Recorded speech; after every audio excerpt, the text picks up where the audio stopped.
apa yang sudah dilakukan oleh Sintayong adalah landasan. Iya betul. Dan dia akan meneruskan, memperbaiki dan meningkatkan. Gitu. Betul. Jadi sebuah bentuk kerendahan hati, bentuk apresiasi yang bisa merangkul semua unsur dari timnas kita, tidak hanya pelatih, pemain, ya juga kita semua supporter dan termasuk federasi.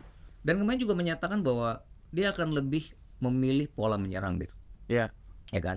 Dengan skema menyerang dia pasti butuh penyerang yang lebih banyak dan juga butuh balance di tengah. Jadi kalau ngeliat coach kemarin kan dia berangkat dari pertahanan yang solid. Ya. Jadi mungkin kalau yang kemarin coachin pakai 5 back, sekarang mungkin pakai 4 back.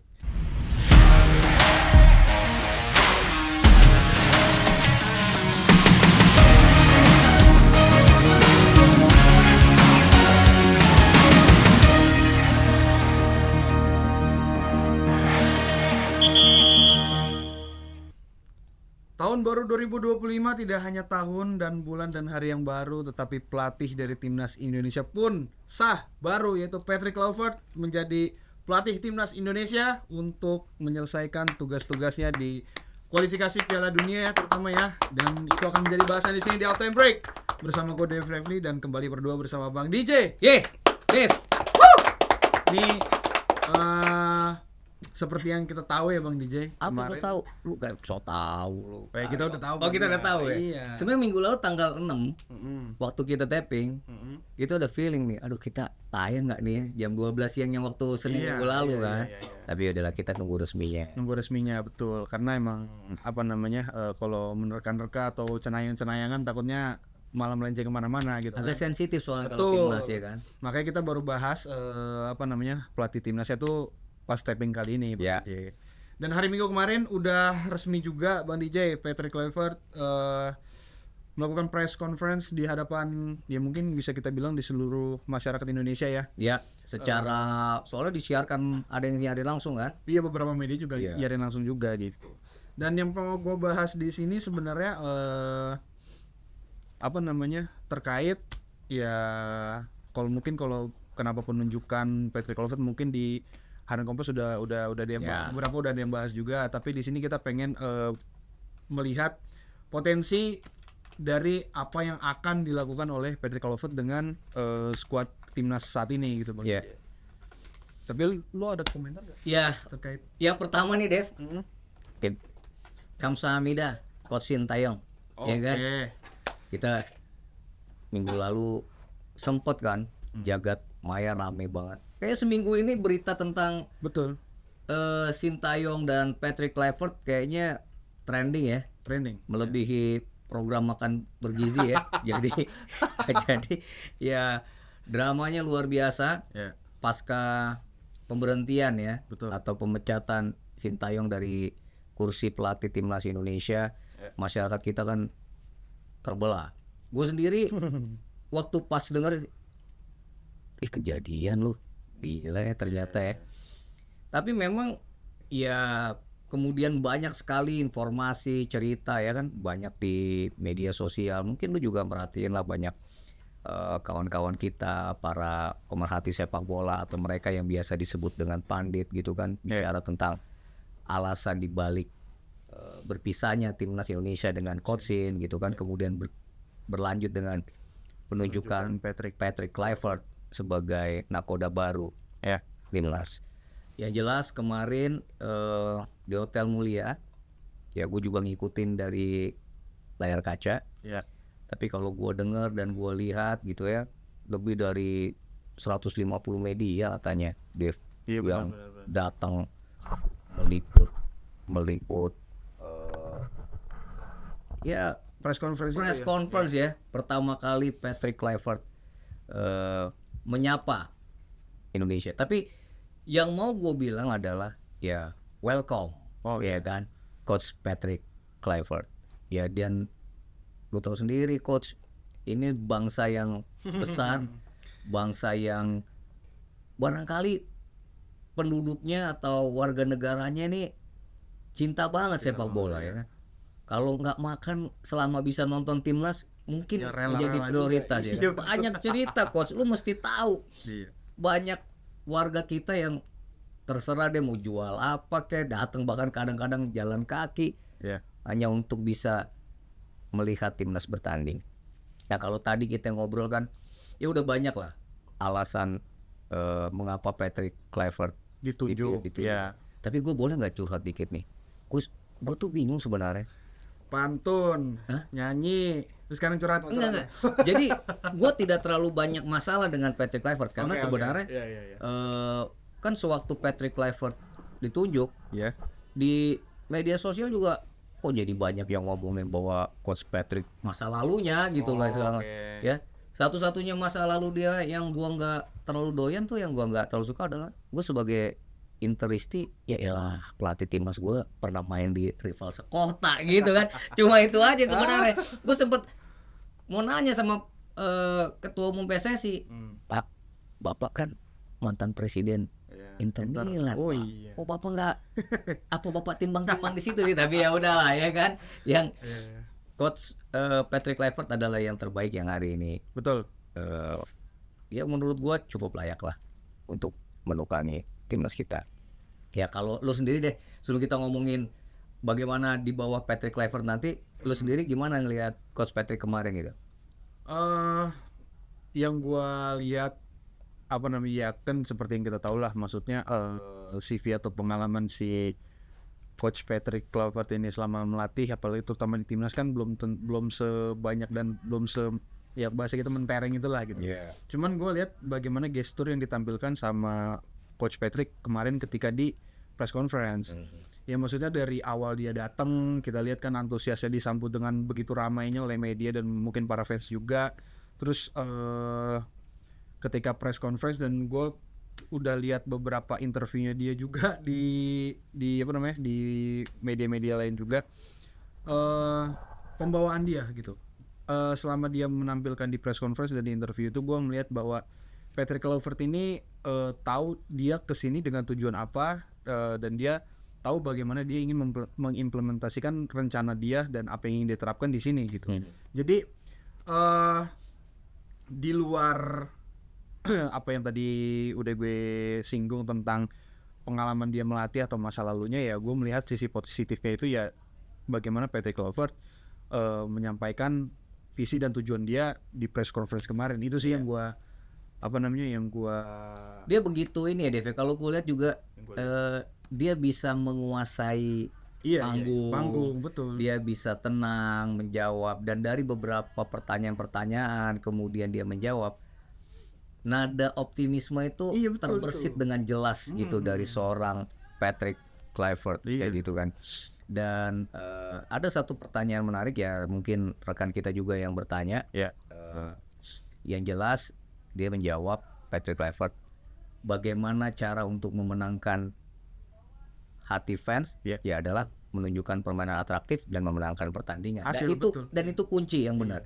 Dan kita ada 4 laga di kualifikasi Piala Dunia tersisa, 4 laga yang menurut gua 4 laga final. Relatif tinggal 2 bulan kita akan berangkat ke Sydney, kemudian balik ke GBK menghadapi Bahrain di bulan Maret. Lalu di bulan Juni kita akan bertemu dengan Tiongkok dan Jepang di Osaka.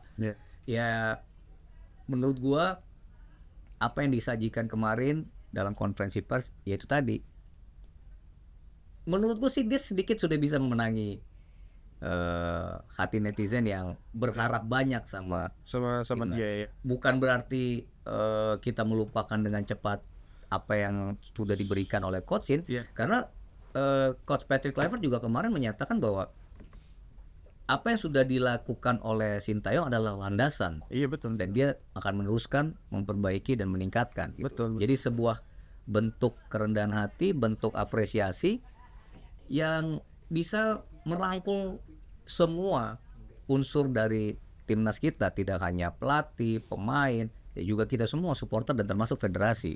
Seperti itu. Dan kalau gue ngeliat fenomena ini ya Bang DJ, ada harapan yang muncul juga dari diri gue itu, sama seperti gue melihat Chelsea di tahun 2020-2021. Ya, ini kenapa kita ke Chelsea lagi sih? Yo, kita lagi ngomongin timnas. Tapi deh, oke. Chelsea loh, jauh apa gitu. Chelsea 2020 baru bebas dari yang namanya financial fair play yang Oke. dimana waktu itu masih dipegang oleh pelatihnya Frank Lampard. Ya. Dia membeli belanja beberapa pemain kayak Havertz, Timo Werner, Ben Chilwell, Edouard Mendy dan lain-lain. Dan pada ketika setengah perjalanan Lampard dipecat, masuk Thomas Tuchel. Ya bisa dibilang sukses di Liga Liga Champions membawa juara, dan itu harapan yang timbul sama gue kepada Patrick Kluivert. Iya. Terus kita bisa lolos, itu maksud gua Bang DJ. Dikit Dan aja. dan kalau gue ngeliat Patrick Kluivert kemarin kan dia tidak sendirian, Dev. Salah satu asisten pelatih, Asistennya ya ya kan? Siapa namanya? Danny Lanza. Danny Lansat juga hadir. Ya. Kalau nggak salah Danny Lansat ini punya darah Indonesia ya, dari ibunya atau dari Maluku kalau nggak salah. Maluku. Iya kan? Iya. Ya ini juga, ini emang timnas kita nih rasa, Hah? Kemarin bercandaan banyak banget, tapi udahlah nanti kita.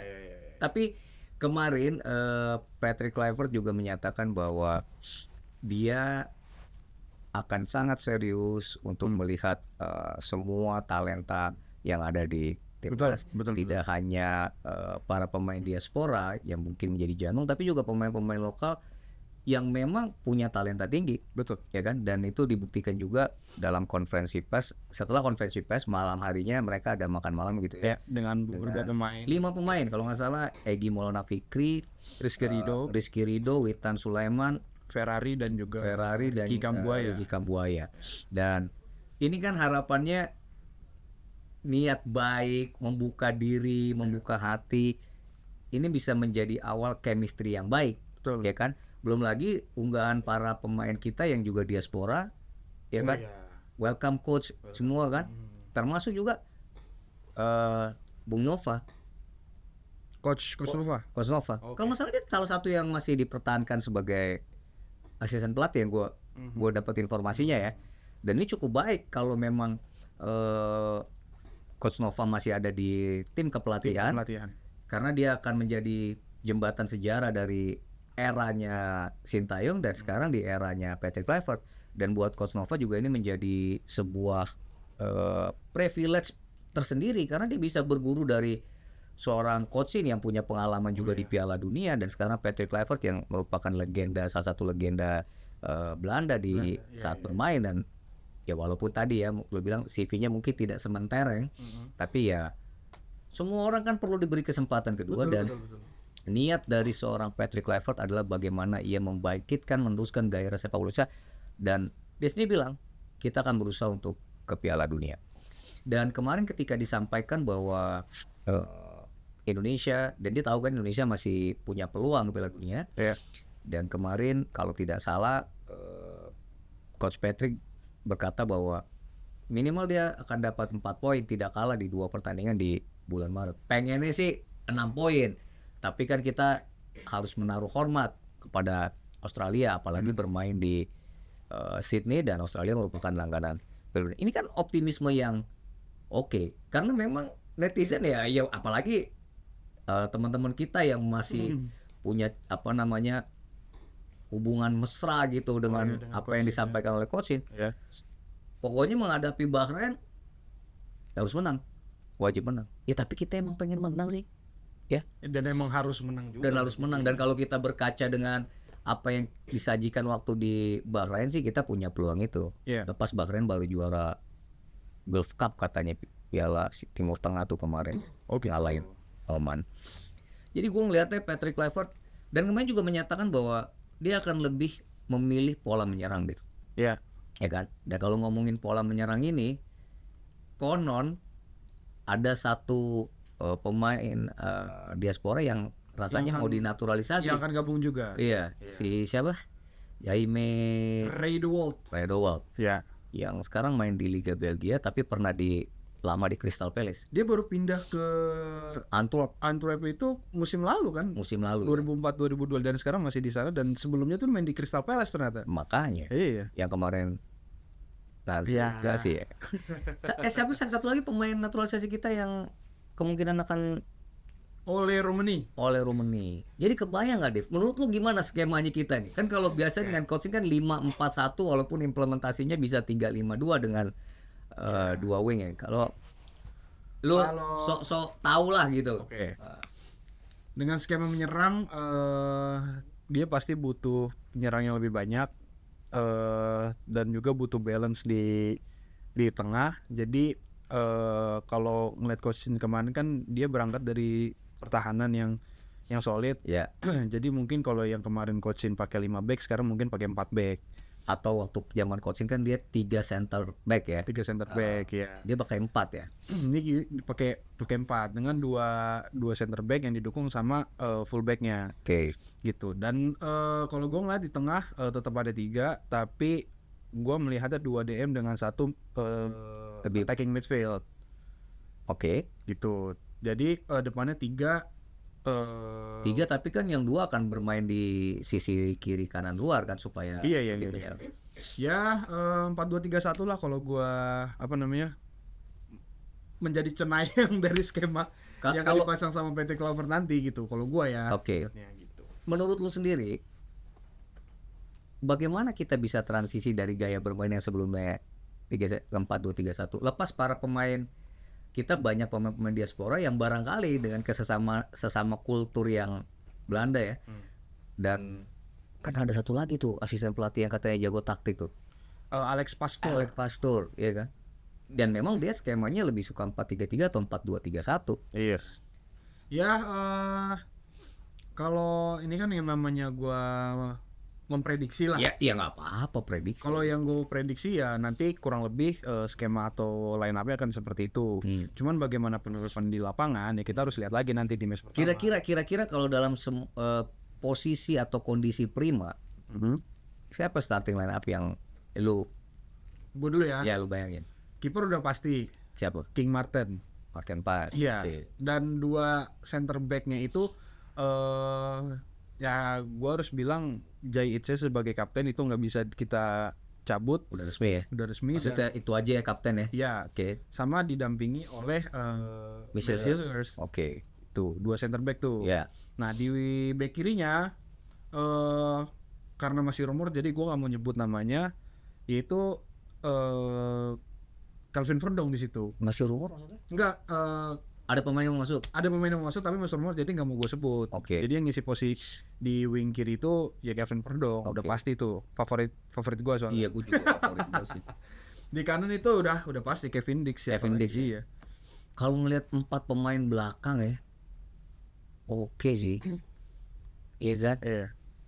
Itu udah ultimate dari lini belakang yang kita 4 punya ya. sekarang. Iya. Artinya kalau Bang J dan Misilgas berdua di tengah, Rizky Ridho bisa menjadi alternatif untuk masuk ya ketika perlu pergantian atau kondisi tidak prima dari kedua pemain. Betul.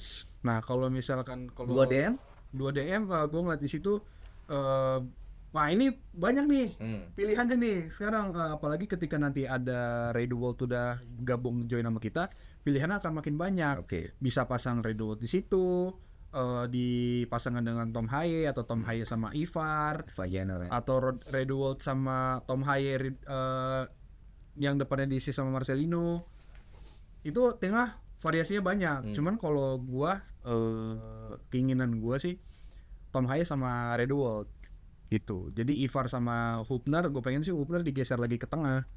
Kan biasanya kan main di center back bagian kiri tuh. Hubner geser lagi ke tengah. Jadi di attacking midfieldnya ada Marcelino. Gitu. Terus 3 Tiga itu kalau di wing kirinya ada Ragnar.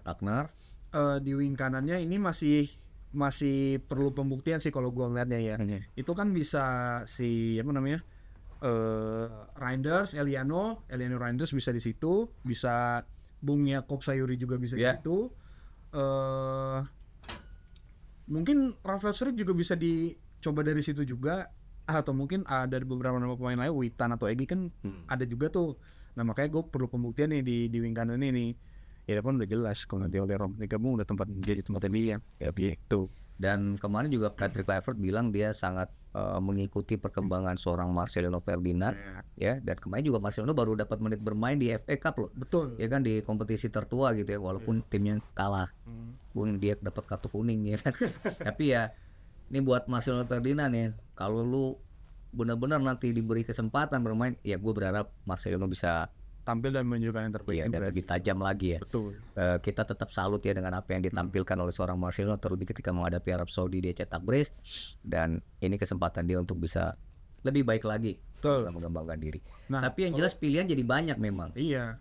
Kalau lu gimana itu starting line? Tadi gue udah. Ya kalau gue jujur aja sih sebenarnya gue belum dapat gambaran, tapi nggak kurang bisa lebih gitu. kurang lebih sama. Ya kalau ngomongin yang di belakang di 4 ya seperti itu, tapi gue nggak tahu ya kalau misalnya kan Rizky Ridho juga menampilkan permainan yang baik. Ya kemarin kan Rizky Ridho juga ikut makan malam. Barangkali dia juga ada obrolan, dan gue yakin kalau Coach Patrick atau Alex Pastur maupun Danny Lansat menonton rekaman pertandingan yang disajikan oleh timnas, gue yakin lah Rizky Ridho tuh menjadi salah satu yang pilihan dan bisa menjadi pertimbangan yang sulit gitu ya. Betul. Apalagi kalau kayak Jay Ises, kemudian Michael Kers gitu, atau pemain-pemain kita yang dari Eropa datang ke Indonesia, kemudian ke Australia, kena jet lag atau capek, itu barangkali bisa menjadi pilihan. Tetapi sebenarnya satu hal yang menarik adalah bagaimana para pemain timnas kita yang berkompetisi di Liga 1 itu memandang ini sebagai sebuah persaingan untuk meningkatkan dirinya gitu ya. Terutama kayak yang kemarin ikut pada makan malam tuh. Ya kan? Egy Maulana Fikri, Witan Sulaiman. Sebenarnya dari speed kan mereka oke. Tinggal bagaimana mereka mengembangkan masa otot, juga bagaimana mereka bisa melihat cara bermain yang ingin diterapkan oleh Coach Patrick Kluivert nanti. Gue sih yakin ya, walaupun belum dapat gambarnya karena masih 2 bulan lagi. Yang jelas Australia sudah menanti. Australia pasti juga ingin meraih kemenangan. Karena itu mendekatkan diri mereka. Mengunci posisinya lah itu. Ya karena kalau Jepang kan udah sendirian nih, udah melaju kan. Ya mungkin Maret udah resmi lah dia akan lolos gitu langsung. Tapi kan gue yakin lepas drama kemarin seminggu yang lalu setelah coach ini diberhentikan, gue pribadi kemarin setelah melihat itu semua, gue yakin lah, optimis. Selama timnas kita bersatu, Betul. ya kan? Itu dia yang penting. Ya kita saling bantu lah. Netizen juga, ya memang ada nih kemarin bilang, kan Patrick Kluivert soal bilang ini, nanti gue akan kelilingan tim. Oh terus ada yang ngomong tuh, udah lo fokus aja dulu timnas lolos ke Pildun, yang lokal mah nanti aja. Ya itu masalah prioritas. Dan gue percaya memang prioritas kita adalah 4 laga final di 4 laga tersisa menuju di kualifikasi round 3 ini. Dan membawa hasil terbaik dari 4 laga tersisa itu. Gue sih berharap seperti itu ya. Paling nggak Bahrain dan Tiongkok harus kita dapat 6 poin. Bagaimana kita bisa mencuri poin di kandang Australia, dan walaupun di Osaka itu adalah calculated loss, bisa jadi selisih gol akan menjadi penentu apakah kita bisa lolos langsung atau paling nggak kita di 4 besar. Makin deket nih Dev, waktu berjalan terus ya.